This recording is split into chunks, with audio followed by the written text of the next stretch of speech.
Pondok Pesantren Al-Islami Nurul Anwar adalah pesantren yang memiliki jenjang lengkap dari tingkat SD, SMP, dan SMA, Ula, Ustad, dan Ulia. Anak-anak yang lulus di pesantren kami akan mendapatkan ijazah yang resmi dan diakui oleh pemerintah kita, serta bisa diterima dari perguruan manapun juga, baik di dalam negeri ataupun di luar negeri. Dan oleh karenanya Pondok Pesantren Al-Islami Nurul Anwar sudah siap menerima pendaftaran santri baru, putra dan putri tahun ajaran 2026-2027. Kita terima dari tingkat SD sampai SMP dan SMA. Kita terima dari umur 7 tahun. Dan kami umumkan juga kepada para jamaah bagi yang ingin berumrah di bulan Ramadan, kita buka perjalanan selama 33 hari dari sebelum Ramadan sampai Hari Raya Idul Fitri baru balik ke Indonesia. Harganya sebesar 35.900.000 rupiah. 35.900.000 rupiah. Dan para jamaah yang kepingin berumrah di bulan Syawal, insya Allah kita akan keberangkatannya di tanggal 24 Maret selama 12 hari perjalanan. Harganya 29.700.000 rupiah. Gratis ziarah ke kota Taif dan juga gratis jalan-jalan 1 hari di negara Upin Ipin, Malaysia, dan juga mendapatkan kurma 2 kilo. Nah, siapa yang kepingin berumrah di bulan Syawal, maka segera mendaftar karena kita buka seatnya hanya 40 masjid saja. Kemudian kami insya Allah akan berangkat umrah di akhir Desember ini. Insya Allah di tanggal 30 Desember 2025 kami berangkat dan kembali di tanggal 11 Maret insya Allah. Jadi perjalanannya memakan waktu selama 2 tahun. Dari tahun 2025 sampai masuk 2026. Nah, 2 tahun. Baiklah ya para jamaah, seperti itu. Mari kita lanjutkan pelajaran kita. Sampai mana sekarang? Dibaca.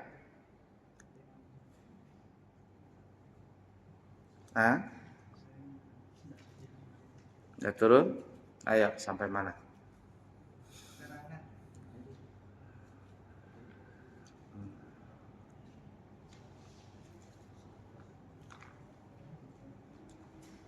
Sampai mana?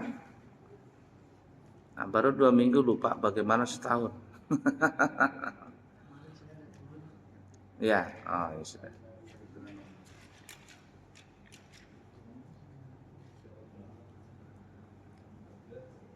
Ayo, sampai mana?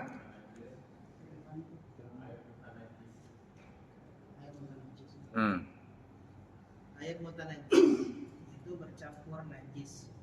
Apabila air itu sedikit atau kurang dari 2 bulan, lalu kejatuhan najis sekalipun tidak berubah, maka air itu dihukumkan air yang bernajis. Baik, sampai stop dulu maksudnya ya. Nah, baik kita ulangin dulu supaya ingat pelajaran kita nih yang lalu-lalu, bahwa air yang boleh dipakai bersuci itu ada 7 macam.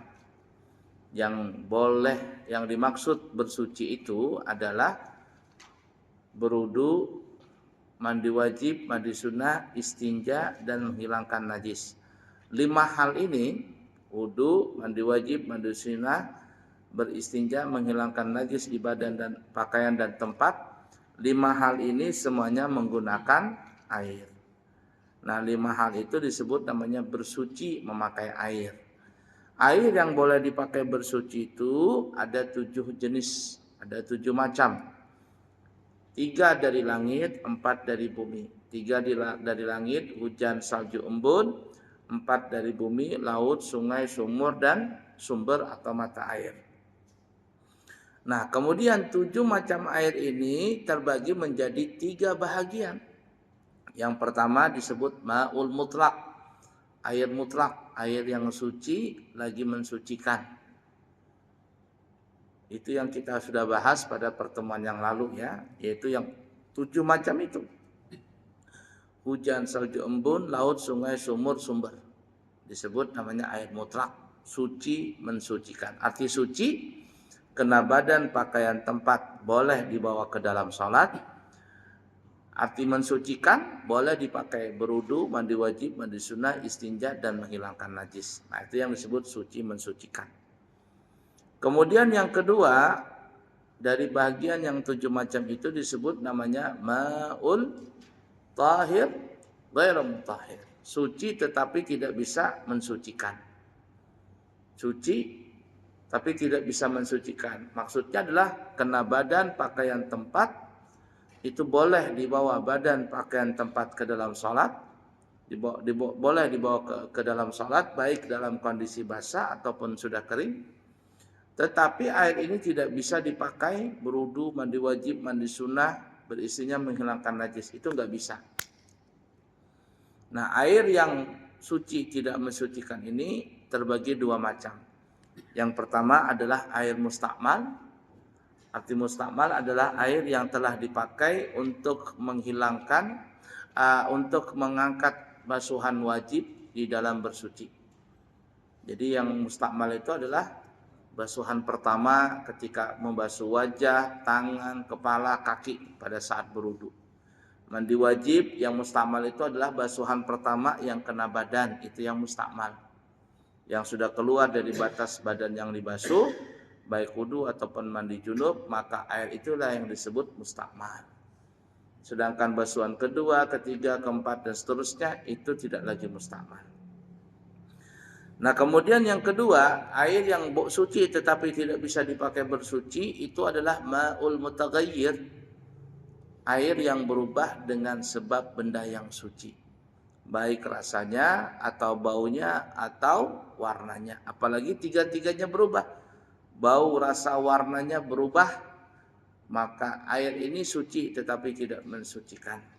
Contohnya seperti air kopi, air teh, susu, sirup, apalagi air jus dan sebagainya. Nah, karena sudah bercampur dengan teh, kopi dan sebagainya, maka air ini hukumnya suci. Arti suci itu kena badan, pakaian, tempat, ya tertumpah kopi kah teh tadi, itu boleh badan, pakaian, tempat dibawa ke dalam sholat. Tetapi bagaimanapun kayaknya orang tersebut, maka tidak boleh berudu, mandi wajib, mandi sunnah, istinja, memakai air teh, air kopi, air susu. Tidak boleh. Malahan kalau seandainya dia bersuci pakai air susu, jangan-jangan nanti semut yang datang semuanya. Nah, itu ya, itu bagian kedua. Jadi mustakmal dan mutaghayyir ini satu level. Suci airnya tapi tidak bisa dipakai bersuci. Nah, kemudian yang ketiga dari pembagian yang 7 macam tadi, air hujan, salju, embun, laut, sungai, sumur, sumber, bahagian ketiganya disebut namanya ma'ul mutanajjis, air yang terkena najis. Perhatikan betul-betul supaya paham ya masalah ini. Sebelum kita lanjut ke lebih jauh ma'ul mutanajjis, kita harus paham dulu ada ma'un najisi, ada ma'ul mutanajjis. Ada air najis, ada air yang terkena najis. Nah, kalau air yang najis ini itu asal muasalnya memang najis, nggak bisa diapa-apain. Nggak bisa diapa-apain air itu. Contohnya apa umpama? Ya air kencing umpama. Air kan kencing. Walaupun air kencing itu sudah di apa ya bahasa kitanya, difilter kah, disuling kah? Ini satu jamaah masjid apa namanya nih? Al-Hijrah, satu kampung Masjid Al-Hijrah ini semuanya bekami, dapat satu tandon itu 1.200 liter, difilter keluar airnya bersih nang kayak banyu aqua, lebih 2 kula sudah itu. Boleh nggak dipakai mandi wajib, mandi sunnah, istinja, wudu? Nggak boleh. Diminum pak? Nggak boleh. Kenapa? Karena memang asalnya najis. Itu yang disebut ma'un najisi, air yang asalnya najis, nggak bisa diapa-apain.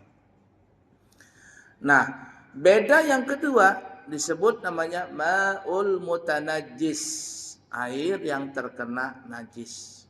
Dulu air itu suci, bersih, tapi terkena kotoran najis, baik tai cicak kah, atau kencing kah, apalagi tahi kah, apalagi apa saja yang najis-najis itu, maka air itu disebut namanya mutanajis, terkena najis.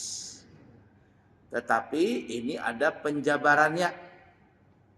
Ada penjabarannya air mutanajis ini. Nah, bagaimana penjabarannya? Kita bahas sekarang. Lanjut dibaca. Yakni air itu tidak bisa dipakai berwudu, mandi wajib atau sunat, membersihkan najis dan istinja. Air yang banyak, yakni 2 kula atau lebih, apabila kejatuhan najis dan air itu berubah baik warna, bau dan rasanya, maka air itu dihukumkan air mutanajis. Ya, lanjut. Dan apabila seandainya tidak berubah, maka air itu masih dihukumkan suci. Ya, lanjut. Keterangan 2 kula itu ialah kurang lebih 217 liter. Ya. Kalau tidak buat bak segi 4, maka kedalamannya, panjang dan lebarnya kurang lebih 70 cm sampai 80 cm. Ya. Kalau bak itu bundar, maka kurang lebih dari setengahnya 50 cm sampai 60 cm.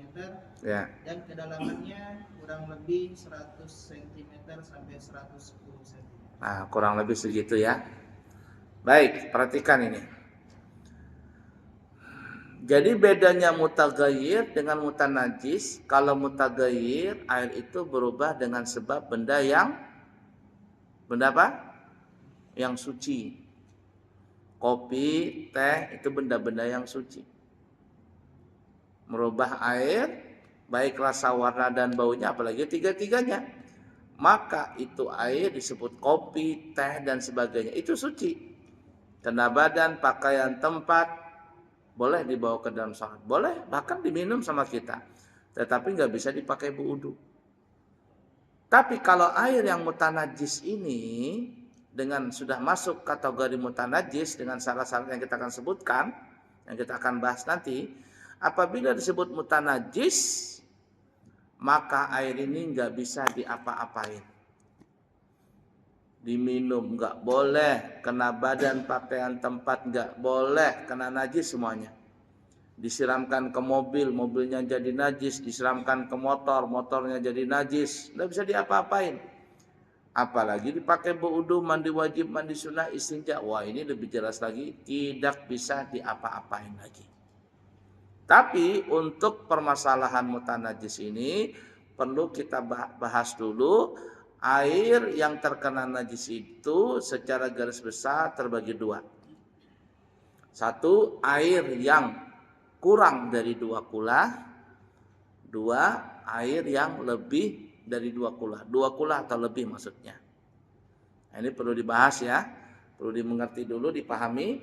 Air yang kurang dari 2 kula atau yang lebih dari 2 kula. Berapakah 2 kula itu? 2 kula itu kalau ukuran timbangan, ukuran takaran adalah kurang lebih 217 liter. Ya, toleransi itu 216 lah. Ada yang menyimpulkan 216, ada yang mengatakan 217. Oke lah, 216 liter. Itu toleransi di situ.